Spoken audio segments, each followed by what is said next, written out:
کہ حضرت عمر فاروق رضی اللہ تعالیٰ عنہ کے زمانے میں ایک بدو عربی تھا، غریب تھا، بہت ہی غریب تھا.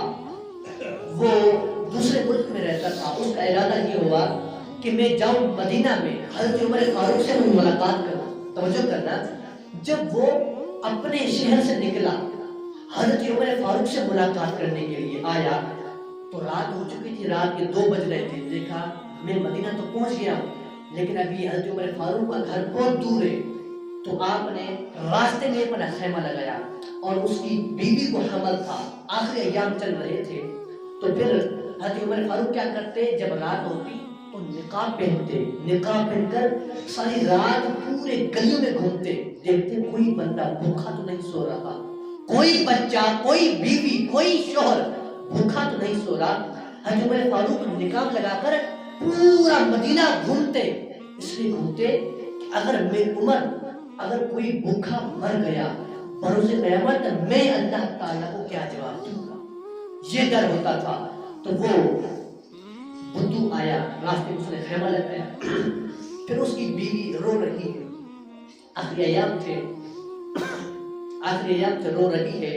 اب اس کو اتنا درد ہوا، اس کا حمل کا وقت بھی ہو چکا تھا، بچے کی ولادت ہونے والی تھی، تو زاروں قطار رو رہی ہے. حضرت عمر فاروق آئے، دیکھا فلاں راستے میں ایک خیمہ ہے، آگ جل رہی ہے، وہاں سے آوازیں آ رہی ہیں کسی عورت کی.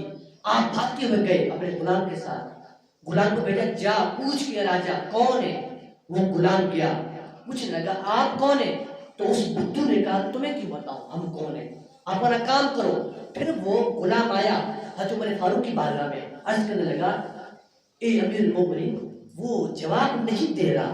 پھر حضرت عمر فاروق خود چلے گئے اور فرمایا یہ آپ کیا کر رہے ہیں یہاں پر. فرمایا کہ ہم یہاں پر آئے ہیں، ہم اس لیے آئے، ہم حضرت عمر فاروق سے ملے. اور حضرت عمر فاروق نے فرمایا اندر خیمے کے اندر عورت رو رہی ہے، کیا وجہ ہے. فرمایا اس کو حمل ہے، وہ میری بیوی ہے، اس کو حمل ہے، بچے کی ولادت ہونے والی ہے، کوئی اسباب نہیں. حضرت عمر فاروق نے جب یہ باتیں سنی، آپ بھاگتے ہوئے گئے گھر میں پہنچے. گھر پہنچ کر اپنی بیوی کو کہا، فرمایا تم نیک کام کرنا چاہتی ہے. ان کی بیوی نے کہا کیوں نہیں، نیکی اور پوچھ میں نیکی کا کام کیوں نہیں کرنا چاہتی. فرمایا چل ایک عورت ہے، اس کو حمل لے اور بچے کی ولادت ہونے والی ہے، جو ضرورت کے سامان ہے وہ اٹھا لے، جو اسباب. تو ان کی بیوی نے کچھ گندم اٹھا لی اور گھی وغیرہ جو ہوتا ہے وہ اٹھا لی، مکھن وغیرہ بھی اٹھا لیا. بھاگتے ہوئے گئے حضرت عمر فاروق جہاں پہنچے، وہاں پر ان کے گھر پہنچے تو پھر حضرت عمر فاروق کی زوجہ بیوی کہنے لگی اے عمر آگ جلا کر پھر فرمایا برتن رکھ، آگ کے اوپر برتن رکھا.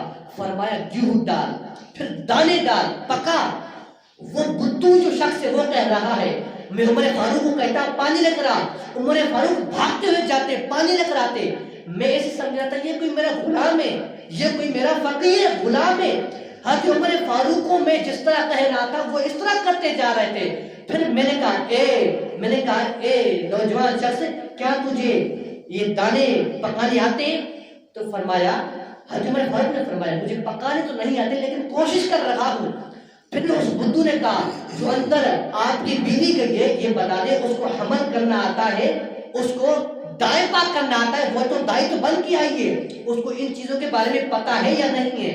تو حضرت عمر فاروق نے فرمایا پتا تو نہیں لیکن میں پوچھ کر بتاؤں گا. جب اس بدو کی بیوی کا حمل بآسانی ہو گیا، پھر اس کی زوجہ محترم نے، حضرت عمر فاروق کی زوجہ محترمہ نے اندر سے آواز دی، کہا اے امیر المؤمنین مبارک ہو، بچے کی ولادت ہو چکی ہے. جب یہ اس بدو نے الفاظ سنے تو پھر وہ کھڑا ہو گیا، اس کے ہاتھ سے برتن نیچے گر گئے. فرمایا آپ امیر المؤمنین ہیں، آپ عمر بن الخطاب ہیں جن سے ملنے کے لیے میں آیا تھا. اس نے حضرت عمر فاروق نے فرمایا ہاں میں ہی امیر المؤمنین ہوں، میں ہی اس پورے مدینے کا حکمران ہوں اور میں بڑا ہوں، حاکم ہوں. فرمایا آپ ایسے حکمران ہیں، آپ لگتے تو ایسے، آپ کوئی فقیر ہے، آپ کوئی غلام ہے، آپ کام کر رہے ہوتے ہیں تو اس وقت حضرت عمر فاروق نے فرمایا اگر میں یہاں کام نہیں کروں گا، اگر کوئی بھوکا مر گیا، کوئی حمل سے عورت مر گئی، بروز قیامت اللہ نے مجھ سے پوچھ لیا تو میں اللہ تعالیٰ کو کیا جواب دوں گا؟ میرے پاس کیا جواب ہوگا میں جو اللہ تعالیٰ کو دوں گا؟